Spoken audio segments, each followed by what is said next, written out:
Greetings, shippers. Harley Quinn. Love her or hate her, there is no escaping her. Her popularity has led to her being featured in as many places and fashions as DC can muster, similarly to another fan favorite character, that being Marvel's Deadpool, the fourth wall breaking merc with a mouth, who has probably crossed over with every Marvel character there is, and even more outside of Marvel to boot. It is in many ways unsurprising that these two beloved/hated characters have come together and formed one of the fan favorite couples for Harley Quinn, known as Harleypool. Although, as several commenters pointed out when we last talked about these two, they really ought to be called Deadly, or Deadly Pin, which would be a great ship name as it would match the dynamic people imagine this relationship would have, that being pure unhinged and unrestrained levels of insanity, as the two fight off each other's manias to go on many a fun-filled spree, most likely involving killing, as neither character really balks at it. So why are we exploring this realm again? Well, it is because some fans are rejoicing as the crossover of Deadpool and Harley Quinn they were waiting for has finally arrived. Well, technically it arrived back in 2016,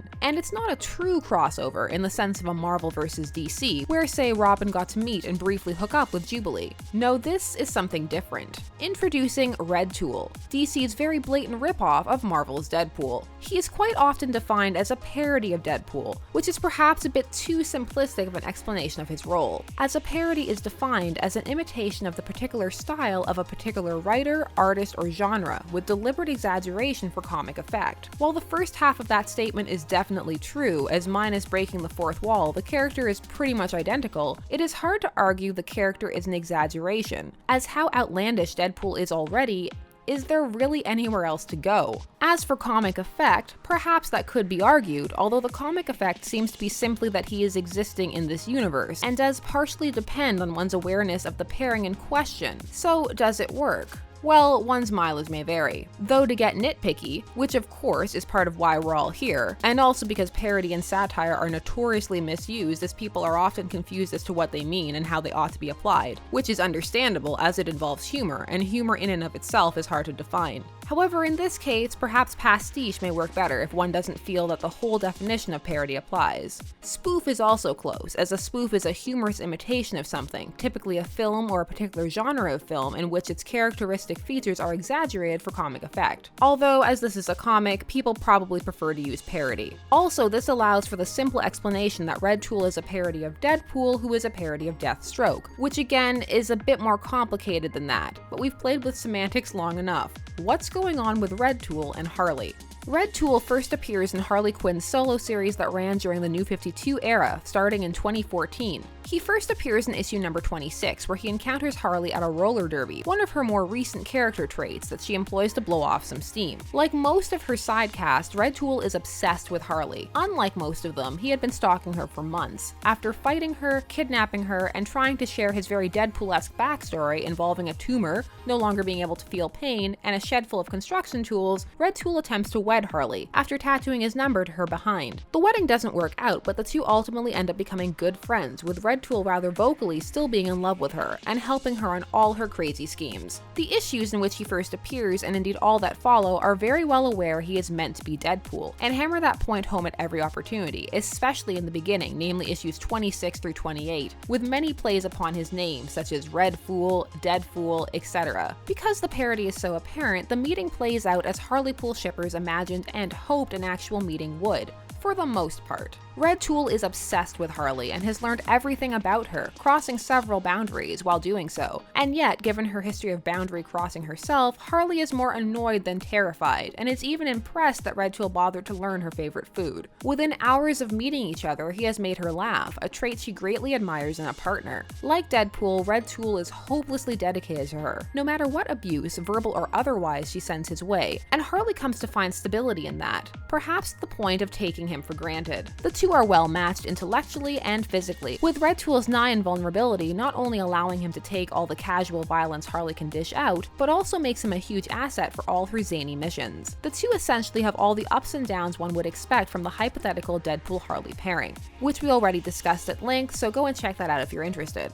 The two have matching senses of humor and take great joy out of life, and both are prone to fits of fancy and are often on the same page when it comes to outlandish solutions to problems. They both treat each other fairly well for unhinged individuals, and Red Tool proves loyal to Harley, while she proves a bit less dedicated than some shippers hoped. This is because the official meeting of these two is a byproduct of her more modern personality, and most shippers tend to pair them as thinking of a more traditional Harley meeting Deadpool, so that the Harley Joker us versus the world dynamic could be recreated, only slightly healthier, and in the eyes of some, a lot more fun. In the Red Tool Harley scenario, Harley very much uses Red Tool when she needs him, being well aware of his affections, and he allows it as his self-esteem seems to be just as low as Deadpool's. The two both care about each other, with him seeming more invested, and the flirtation keeps fans interested, as it is unclear how much of it Harley reciprocates at the time of this recording. So how do fans feel about this new potential pairing? Some are all for it, as it is as close to a true crossover as one can anticipate at this time, and follows a formula true to its parent pairing, while others are lukewarm about it. If one isn't a Harleypool shipper and is weighing this pairing on its own, while it still has potential, there are also problems. It is still unhealthy, and some view it as a potential step backwards for the more independent Harley, while others are simply frustrated by the fact that it seems Harley has very much become a romantic interest of late, with her sexuality and romantic inclinations coming to dominate her character. Still others feel bad for Red Tool, as he is allowed to be abused quite liberally by Harley, as the writers use him to make statements about what this new Harley will and will not tolerate, turning him in some ways into an acceptable Joker stand-in. As should the relationship occur, it would be a parallel dynamic, but with Harley in control, with Red Tool as the affable punching bag rather than as equals, even though the potential for them to be equals is very much there. Speaking of the Joker, him and Red Tool squared off for Harley's affections, sort of.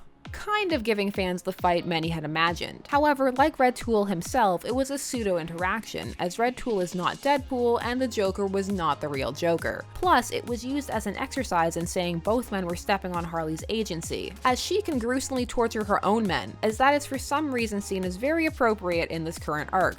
For some, this pairing rides on how much one A. likes Harley Quinn, B. likes the newer depiction of Harley Quinn, C. likes Deadpool, and D. likes Red Tool. Red Tool has his fans, people who like him as a character even if he is a clear derivative, down to the yellow speech bubbles, feeling he adds to the story. While others find him to be a cheap gimmick who is quickly relegated to the background as a prop to be used by Harley like the majority of her supporting cast, and they're not interested in seeing him being trotted out to pine over an unreceptive Harley, basically viewing it as a tease of a relationship fans really want and are tired of being baited on. While others want this fanfiction element to be removed from the comic, questioning Red Tool's very existence. So why was Red Tool created? Well, details surrounding that are actually as vague as surrounding Harley's initial costume change. What exists instead are details on how his existence are meant to impact Harley's narrative.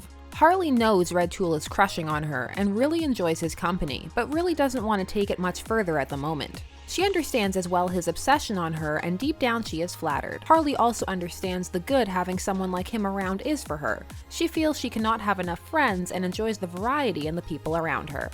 But let's get back to the creation why. Some believe it is a play on Deadpool's popularity, with DC wanting to cash in on that any way they can. However, some question that logic, as DC has their own powerhouse characters, and the fact that he was introduced in Harley's solo series is telling, namely of the fact that the creative staff had to be aware of this pairing and wanted to either play on its popularity or were fans of it themselves, as this would not be the first time a creator had attempted to insert their own fan favorite pairing. It would be odd to suddenly decide to add a blatant Deadpool stand-in to one series without being aware of the fan pairing. However, how aware or unaware a creative staff is of fandom surrounding their works or the characters they are working with is often up to interpretation, as the lines between how fan content can and should be incorporated is incredibly blurry, as is the tone being used when such appropriations do occur. On some productions, writers and creative staff are not allowed to look at fan works, although it is likely many still do. And even if one is allowed, there is an unspoken taboo about adding fan elements or plot points to a work, especially if one does not explicitly state they are doing so as an homage or as something for the fans. When one does not state it, the incorporations are often viewed as theft or as indicative of a lack of creativity, as there is an assumption that official works should be better than fan works as a result of the hierarchy and elitism that surrounds fan works and the idea of them. As a result, there is a fear amongst some fans that these inclusions may sometimes be mocking. As such, each creative team has a different attitude and relationship with such works. So if Red Tool is an attempt to reach out to Deadpool and Harleypool fans by incorporating a fan favorite pairing as closely as possible, how is he and it being received? Well, as mentioned, some are loving it, while others view it as pandering and perhaps a sign that Harley isn't quite the independent powerhouse her current creative staff wishes her to be. Perhaps her appeal is based on who she is paired with,